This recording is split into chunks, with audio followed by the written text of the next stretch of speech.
बघा, सती मातेला जन्म मिळाला या ठिकाणी पुन्हा पार्वती मातेचा, परंतु आज समाजामध्ये अशा घटना डोळ्यांनी आपल्याला बघायला मिळतात। काल झालेलं प्रकरण इथे बसलेल्या कितीतरी लोकांना माहिती असेल। एवढा दुर्दैवी आणि वाईट प्रसंग या जगात कुठल्याच मायबापाच्या नशिबात येऊ नये। असा दुर्दैवी प्रसंग या जगात कुठल्याच माईच्या नशिबात येऊ नये। मी खरं सांगू, ज्या वेळेला तो व्हिडिओ मी पाहिला, ज्या वेळेला ती बातमी मी ऐकली ना, मला काल रात्रीपासून फार दुःख तर वाटायला लागलं, फार वेदना व्हायला लागल्या। या जगातील लोकांची नीती चाललेली कुठे आहे महाराज? या जगातील लोकांची नियत कुठे चाललेली आहे? 3.5 वर्षाच्या 3 वर्षाच्या मुलीवर बलात्कार होतो।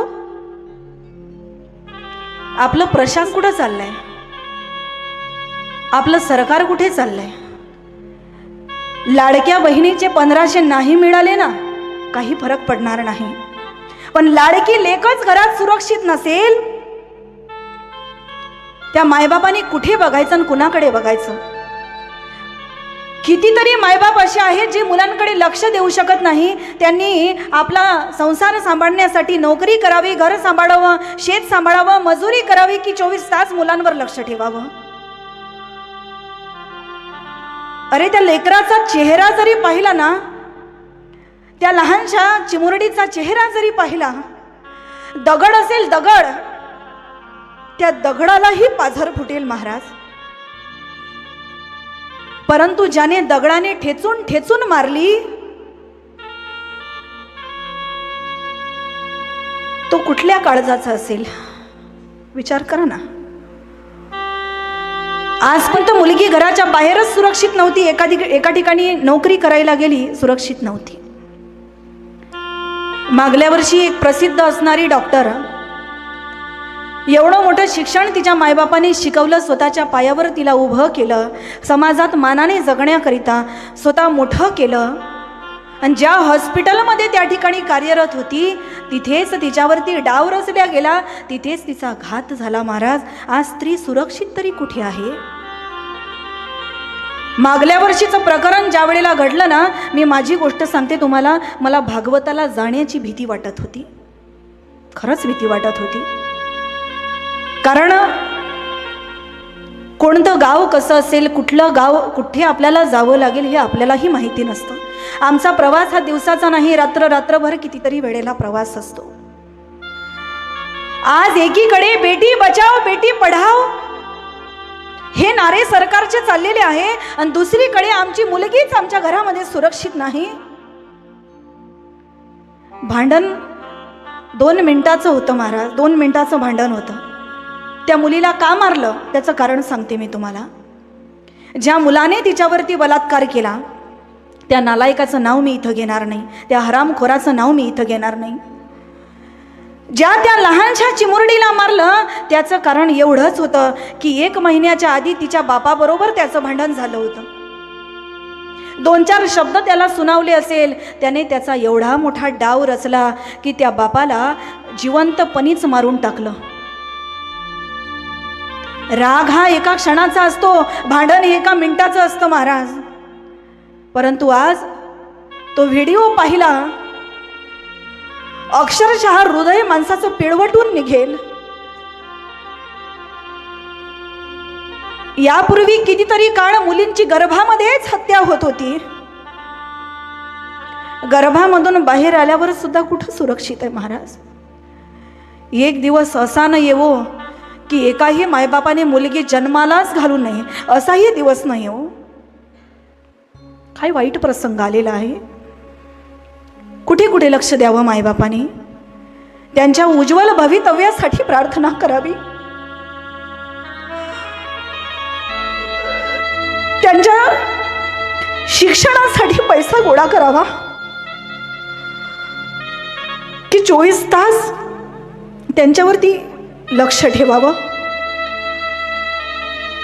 बरोबर लक्षात ठेवलं की ज्या दिवशी त्या मुलीचा बाप कुठेतरी बाहेर गावी गेला ना, मुलीची आई घरात असताना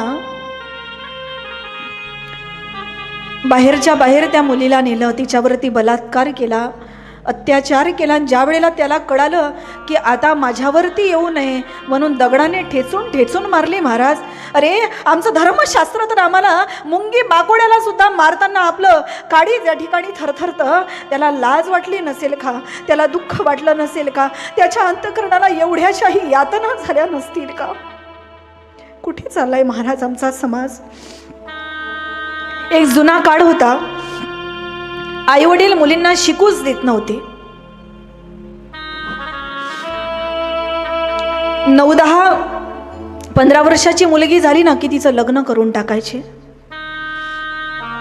कधी कधी असं वाटतं तेच योग्य होतं.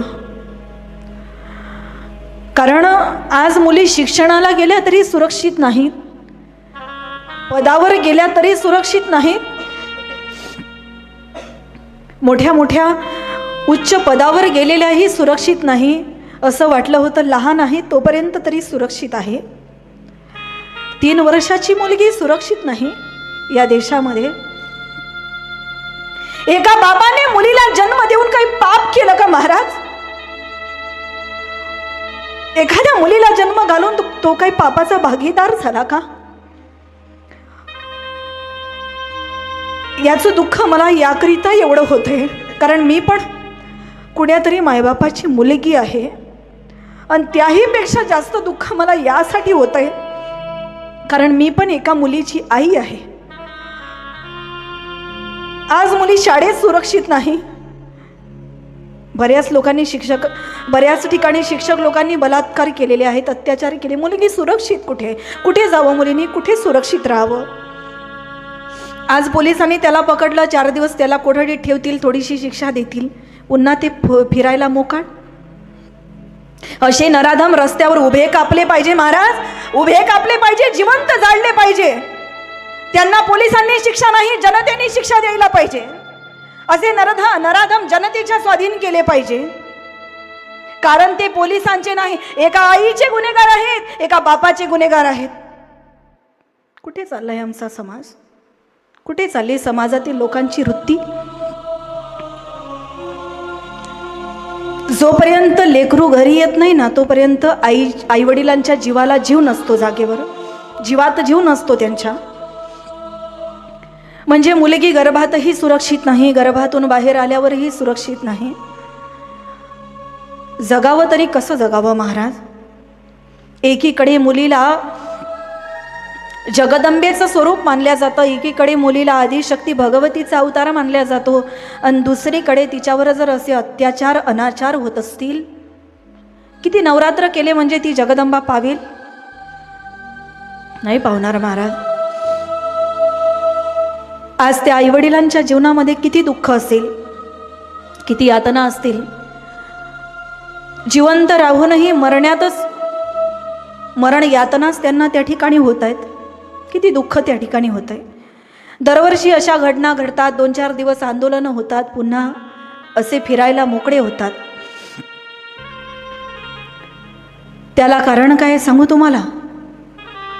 अध्यात्म जीवनात ज्याच्या नाही ना, ज्याच्या जीवनात परमार्थच नाही, ज्याला घरातून चांगले संस्कारच मिळाले नाही, अरे हाच तो भारत देश आहे. हाच तो भारत देश आहे. शत्रूच्या घरची सूण मावड्यांनी उचलून आणली होती महाराज. छत्रपती शिवरायांच्या समोर आणली उचलून आणि सांगितलं, महाराज देखो आपके लिए हम नजराना लाए हैं. ते छत्रपती शिवरायच होते. खाली गुडघे टेकवले, हात जोडले आणि मुखातून त्यांच्या शब्द निघाले, अशी चामूची आई असती सुंदर रूपवती, अशी चामूची आई असती सुंदर रूपवती, आम्ही सुंदर दिधलो असतो वदले छत्रपती. या छत्रपती शिवरायांच्या या समाजामध्ये कधी कधी असं वाटतं छत्रपती शिवराय आज असायला हवे होते. अशा नराधमांना तलवारीने पटापट छाटून टाकलं असतं महाराज. ही कीड समाजातून नष्ट केली असती. पोलीस म्हणतायत आम्ही तपास करतोय. अरे तुमचा तपास कधी कामाला येईल? कधी कामाला येईल महाराज? आज एका गरीब कुटुंबावरती ही वेळ आली, हीच जर एका श्रीमंताच्या घराण्यात आली असती तर. म्हणून मुलगी कुठेच आज या ठिकाणी सुरक्षित नाही. आज मुलीला आजपर्यंत गर्भात मारल्या जात होत, आता गर्भातून बाहेर आल्यावरही तिला मारण्याचेच जिकडे तिकडे अत्याचारच तिच्यावर त्या ठिकाणी होत आहेत. फार दुर्दैवी घटना आहे. सर्व मायबापांना सांगेल मी, तुमच्या मुली शिकवा, खूप मोठ्या करा, परंतु शक्यतोवर आपल्या मुलींना एकटं सोडू नका. कुणीतरी ठेवा त्यांच्याजवळ. मुलगी आज कुठेच सुरक्षित नाही, कुठेच सुरक्षित नाही. लहान मुलगी सुरक्षित नाही, मोठी मुलगी सुरक्षित नाही, लग्न झालेली पण सुरक्षित नाही, कुणीच सुरक्षित नाही महाराज. या समाजाची दृष्टी बदललेली आहे. आज ज्या बापाने जन्म दिला ना, त्या बापावरही विश्वास ठेवण्याची हिंमत राहिली नाही. असे अनेक अत्याचार ज्या त्या ठिकाणी व्हायला लागले. सख्खा काका असेल, सख्खा भाऊ असेल, सख्खा मामा असेल, कुणावरच विश्वास राहिलेला नाही.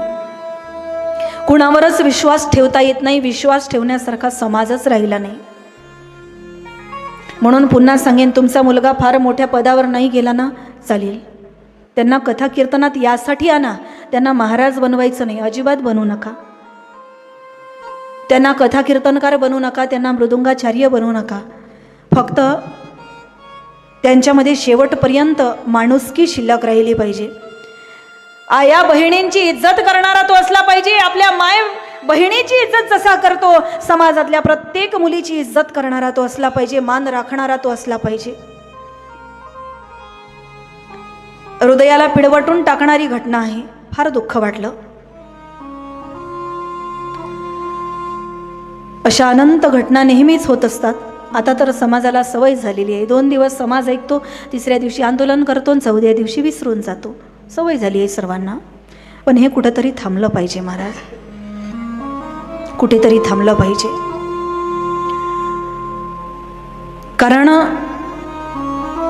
3-3, 4-4 वर्षाच्या मुली आज लेकरं अंगणामध्ये कोणाचे खेळत नाहीत, सगळ्यांचेच खेळतात ना. अंगणातूनच उचलून नेली मुलगी. सांगा कोणावर विश्वास ठेवाल, कोणावर विश्वास ठेवाल? मायबाप घरात काम करत असतात, मुलं अंगणात खेळत असतात, कोणावर विश्वास ठेवू आपण? कोणावरच विश्वास ठेवण्याच्या लायकीचे लोकच राहिले नाहीत. पार्वती मातेचा जन्म झाला, पण आज जर त्या जगदंबेला या जगात अवतार घ्यायचा असेल ना, तिला पण लाज वाटेल इथे यायला. तिला पण लाज वाटेल की कोणत्या देशामध्ये आपण जन्म घेतोय. ही भोगभूमी नाही, ही संस्काराने संपन्न असलेली भूमी आहे, ज्ञानाने संपन्न असलेली भूमी आहे. हे ज्ञान घराघरामध्ये रुजलं पाहिजे. भक्तीचे, ज्ञानाचे संस्कार जर आपल्या मुलामुलींवरती असेल, कुठेतरी जीवनात कामाला आल्याशिवाय राहणार नाही. कदाचित माझ्या बोलण्याने एखाद्याचं अंतःकरण दुखावू शकतं, मला त्याची पर्वा नाही. आज माझा तुम्हाला रागही आला तरी मला त्याची पर्वा नाही. पण समाजाविषयी काहीतरी कळकळ मला वाटते की या समाजात आपल्या बहिणी सुरक्षित राहिल्या पाहिजे. या समाजात आपल्या लहान बहिणी असेल, मोठ्या असेल, आपली महिला असेल, आपली आई असेल, हे सुरक्षित राहिले पाहिजे. ही अंतःकरणातली तळमळ आहे महाराज. आणि म्हणून या घटनेचा होईल तेवढा निषेध करा. मालेगाव शहरामध्ये डोंगराळे या गावामध्ये घडलेली ही घटना आहे, ग्रामीण ठिकाणी घडलेली घटना आहे. सर्व जनतेने याचा विरोध करावा.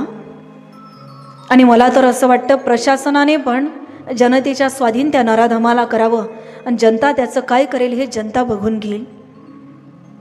कारण तो जनतेचा अधिकार आहे. आज त्यांची मुलगी आहे, उद्या कोणाची मुलगी राहील त्या ठिकाणी हे सांगता येणार नाही. पार्वती मातेचा जन्म त्या ठिकाणी पुन्हा झाला. सती मातेचा दुसरा जन्म कोकिळेचा झाला. तिसरा जन्म पार्वती स्वरूपाने मिळाला. आणि पार्वती कोण आहे? पार्वती श्रद्धा आहे. श्रद्धा भगवान शंकर हे विश्वास आहे. कारण एका श्लोकामध्ये रामचरितमानसमध्ये सुंदर वर्णन आहे. भवानी शंकरो वंदे श्रद्धा विश्वास रूपिणो याभ्यां